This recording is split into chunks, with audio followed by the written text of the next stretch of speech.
Well, if you know anything about me, then you know that I'm a huge superhero fan, and specifically of DC Comics themselves. So when I found out that there was basically a tower based off of Batman, well, you better believe I jumped at the opportunity to cover it. Here he is, everyone, the Legend of the Knight. And the description of him is, we turn to him when all hope is lost. And believe me, you really do. This tower is a standalone tower, meaning that basically you could put him down and he's able to hit all Bloon types and crush it all the way through easy mode, medium mode, and well, not gonna ruin it for you, but maybe even hard mode. To run you through exactly what abilities we're gonna give him, we're gonna give him Laser Blast, which shoot powerful blasts of lasers instead of dark, then Plasma Blast, which vaporize pretty much everything in its path, including ceramics, lead, you name it. It's super powerful. Then we're gonna get Knockback, which pushes Bloons back to the start. This is actually a really, really good ability that will allow us to kind of last for a very long time, because if he ever gets overwhelmed, he just sends him back to the start and buys him more time. Then, of course, it's got Ultra Vision, which helps him hit camo Bloons, but this becomes negated and really purposeless because of the Dark Champion.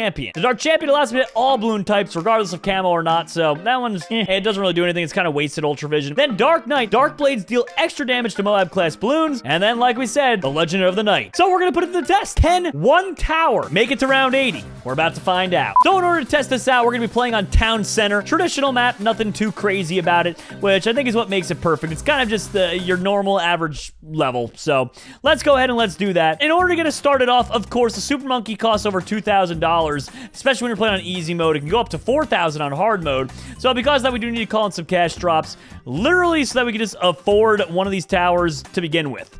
So let's go ahead and we will drop it right here, which I think will give it the most map coverage pretty much possible. And then from there, let's go ahead and let's get all of our good old towers down, making us the big bucks, because we're gonna need every last dime we can get our hands on, just sheerly because it costs $220,000 for the top upgrade. Which we're not really prepared for that.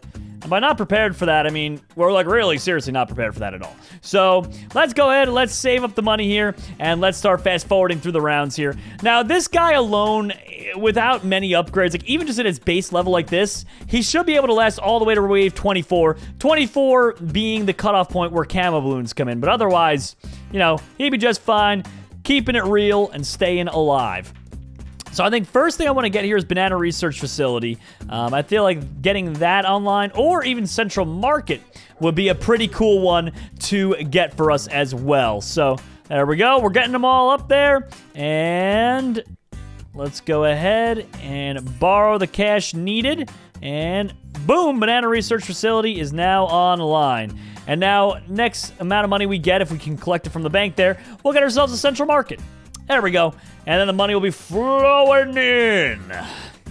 Also, I'm going to move my webcam. I just realized how horrible the placement was for that. So, there we go. We put it in a semi-less horrible place, but still not the best because Bloons has no good corners for webcams. I mean, I guess it does, depending on the map. But you get what I'm trying to say here. Sometimes it just doesn't always work out. All right. Good. Holding strong. Holding strong. Man, oh man, I really want to get that Central Market. The problem is, pulling this exact amount out won't help us because being you have debt, while you have debt, if you look at the top of the screen, you only pay back 40% as much as you're supposed to. So, you only collect 40% of the amount that you're supposed to. So it kind of stalls you just a little bit. Meaning, let's say you need 4,000 and this had 4,000 in the bank, you would not get that. And in fact, the exact breakdown would be you get 2,800 of that instead of 4,000. So, you know. And that's only if you have the right monkey knowledge points. Otherwise, I think it might be 50-50, to be honest with you. I think it would be 50-50 if you didn't have the monkey knowledge. Boom, Central Market online. Now, after every round, we'll get $900 free dollars, which is, you know, greatly appreciated. That does help out a lot. So next on our to-do list is getting Monkey Wall Street to save up the cash. Like I said, this one is going to be heavy bank related. Let's see what easy mode. Legend of the Night is still 204,000, yeah. I think on hard mode it's 220, but either way you cut it, it's still a ridiculous amount of money. So this is going to take us some time, everyone. But you got to bear with us here as our Super Monkey shreds on through the rounds. All right, everyone, we're closing in on the dreaded Wave 24. I mean, it's not actually that dreaded per se. It's just the fact that we have to actually start spending some money on the tower. But lo and behold, he has survived for quite some time just doing his normal thing. But either way, there's Ultra Vision, so now he'll be able to actually pop the camos, and life can kind of go on as it's supposed to here. So nothing really important to see here. The next big upgrade we want to get is the Monkeynomics. That way, instead of borrowing 12,500, we can just remove it from the bank, which is always really good. Now, one question I have is, while it's throwing normal darts, yes, it can hit the purple balloons, but when it gets Laser Blast and the not Ultra Vision, it's Laser Blast and Plasma Blasts, does that count as a magic attack and therefore rejected by the purple balloons? I mean, I know in the end it doesn't matter because we're going to get the Dark Knight ability or the Legend of the Night ability, and that'll just completely change up everything, but still, something to think about. Either way, it looks like it's time to get Laser Blast there as they were trying to break on through. Now, we don't need Dark Knight until we get to the Moab class balloons. Oh, with the lead balloons, we also need to get Plasma Blast there. Jeez! We're having to waste money left. Well, it's not really wasting, but we're having to spend money left and right on our Super Monkey Tower here when we should be reinvesting it in the banks so we can get a early little advantage. There we go, though. Things are looking all fine and dandy here. Also, I don't get it. How come some obstacles in games you're allowed to remove if you just click on them? You have to pay like $500, $1,000, and then other ones you're not allowed to. I don't really know what, you know, the cutoff is for it, but just seems a little bit on the strange side, if you ask me. And, oh, well, that answers that question there. So we did have to get Dark Champion now, literally just to stop the purple balloons. So we needed the Plasma Blast in order to break the lead balloons, just to break it down. And then, after doing that, we couldn't break the purple balloons anymore. So then we needed the next upgrade. It's crazy. I'm trying to think of any other tower that would apply to, where it would change the actual type of attack. And it's not ringing any bells. Maybe I'm completely wrong, though. Let me know in the comments section. Am I forgetting a tower where the type of attack changes from whether it be a primary attack to a magic attack, magic to primary, magic to explosive, magic to fire damage? You get the point. I'm trying to think, and nothing's ringing a bell, really. It's unfortunate that happened literally right as we were about to get the Monkeynomics upgrade, too. But, yeah, well, at least we're going to be just fine here for quite some time. I mean, look at him. He's not even a tier 5 there. That's just a tier 4 one. And he is just absolutely crushing the game out here. I mean, like, literally just crushing it out here. Okay. And look at us go here. We'll take out that 11,000. And probably in about 1 to 2 waves here, we're going to have actually, probably by the end of this wave, we'll have enough that we could borrow anyway to get us that bank that we wanted before. So that's good. That'll help us out. And boom. Oh, geez. Definitely we're going to get it. In fact, I don't even know if we should borrow the money here. I think we just kind of wait it out. Instead of borrowing and having to pay back all that cash, we'll just get it the legit way. And come on. There we go. Monkeynomics now. So now whenever that thing lights up there, oh my gosh, he just tanked it. He literally just tanked that Moab in a matter of seconds.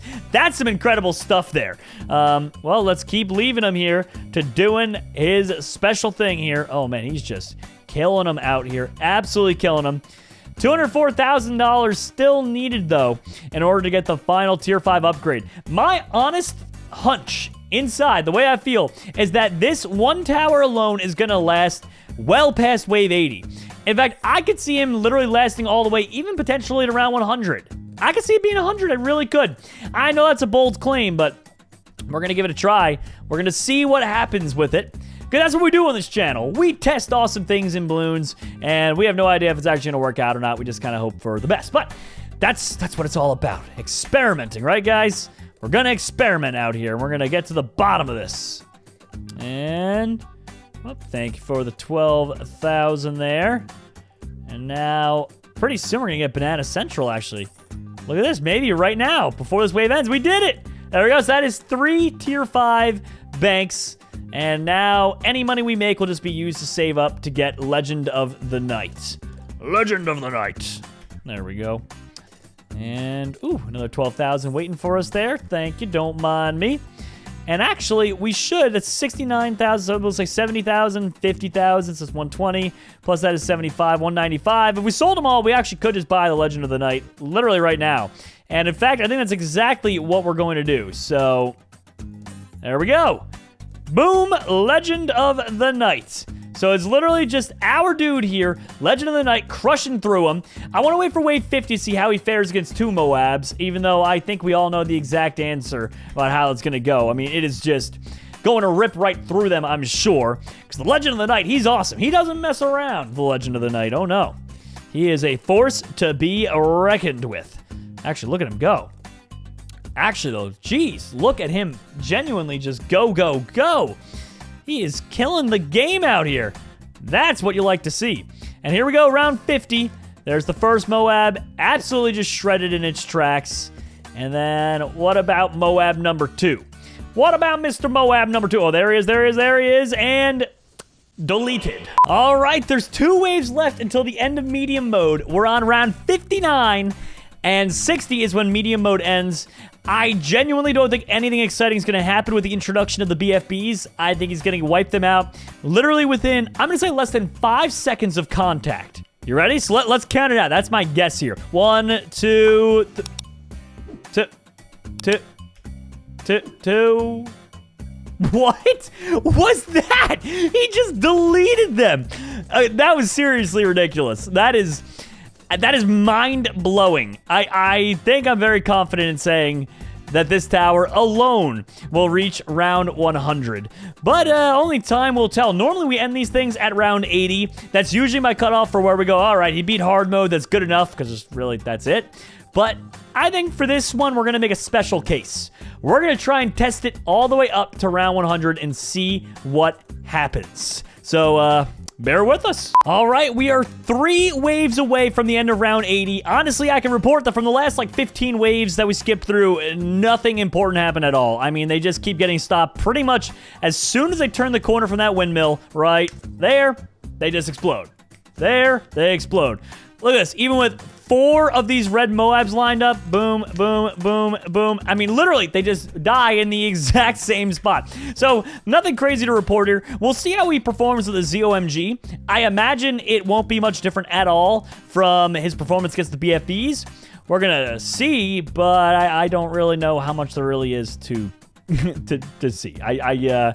I'm quite confident in saying that I'm pretty sure he's just going to rip right through the ZOMG of round 80, much akin to how he does every other Moab-type balloon. I mean, this red Moab balloon literally almost broke because it was in the line of fire of others. So take a look at his AoE. The AoE didn't even reach the BFB, but because it was hitting balloons in front of it first, it almost blew it up accidentally. He might even do it right here as well because there's a long chain of them being fired at. Let's see. Look at that. Oh my god, he might actually break it without even... I don't even know if any of that was intended for it. I think, let's see. I think it literally was like a smidgen. I'm talking a really small margin away from breaking, literally just off of, we'll call it ricochet. I mean, it really wasn't intended for it at all. But either way, that is their reinforced BFBs, not enough to match our tower. So, the dreaded, quote-unquote, ZOMG coming in at round 80. Last but not least, the only big challenge we're really going to have is the DDTs, and then at level 100, I should know the names, and I'm sorry, but the purple Moab balloon is obviously going to cause a little bit of mayhem, but genuinely, I don't think very much. But let's go see. Let's see what happens when we wait a few more rounds to get up to those levels. All right, so for these last 10 waves here, we're going to count it through. But round 91, not much problems at all. Pretty much the same exact stuff to report. Getting stopped at virtually the exact same place every single time. But we'll see if leading up to it, things change. Because, well, the 90 waves are... obviously a lot tougher than any prior one. So I figured this would be good to cover this actually instead of just fast forwarding through it so you guys didn't have to waste your time, because I don't know what's going to happen. This is where things are going to get a little risky if you ask me. Either way, 3 layered ZOMGs I don't think will be any problem at all. Yeah, literally just not even the smallest of problems. Reinforced BFBs now coming in to try and secure... oh, the DDTs are... nope, well... I mean, they at least made it like slightly further than their counterparts, but like they barely made it anywhere. Dude, this is crazy. This is actually just insane how powerful some of these towers can get to be. I mean, I don't even know what to say, but this Legend of the Night in and of itself is just a one tower wrecking machine. It doesn't stop. It knows no bounds. All right, there we go. Round 94 coming in hot and ending just as hot. 95. Oh, we got some speedy ones there, but I don't think the speedy ones can stop us. So I think we're looking mighty good here. Uh-oh. Uh-oh. And nope. Nope, there's not a chance. Not a chance. I mean, I will admit this is probably, and I do mean this very, very marginally, very small, but it's probably the furthest they made it, technically, but, I mean, geez, that's not really saying much. I can't believe there's one tower. I wonder if you had all the Super Monkey Towers, right? Because we had a maxed out True Sun God just a few days ago, and that one lasted, I don't remember exactly. I think it was like round 140-ish, we'll say. So round 140 with just that. So I'm kind of curious if you had one of each, right, of the tier 5 Super Monkeys, how far would you make it? Like, would you make it to round 180, 190? I would be shocked if the answer was no. I think you would. I really think you would, but I've been wrong before, and I could be wrong again. Who knows? Here we go, though. Round 97, 2 reinforced ZOMGs, the first of their kind that we've had to deal with, at least I think, unless I wasn't paying attention. And that was by far the furthest they made it. But that being said, they didn't make it all the way to the end. And that's a lot of ZOMGs. Okay, now if those were all reinforced ZOMGs, I'd be genuinely concerned. But considering they're just traditional old ZOMGs, kind of takes away a lot of the concern. Let's see, hold them out, hold them out. Oh, they're done. Oh, they are so done. Get them out of here. Round 99, one below that final test point. Reinforced DDTs are no match for us. Actually, that was the furthest technically they made it. And here it is, the big purple Moab Balloon. Will it be able to make it through? These guys have a lot of health, but considering it's just one lugging along on its own, not the most concerned. There we go. First signs of damaging done. Wow. He's holding strong. Second signs of damaging done. Here we go. 60% damage done. Where's the 80% in the final margin? There it is. And he popped. And let's take out those last couple Moabs. GG, everyone. Round 100. Literally only using the Legend of the Night. What an awesome, powerful tower. And of course, shout out to Batman.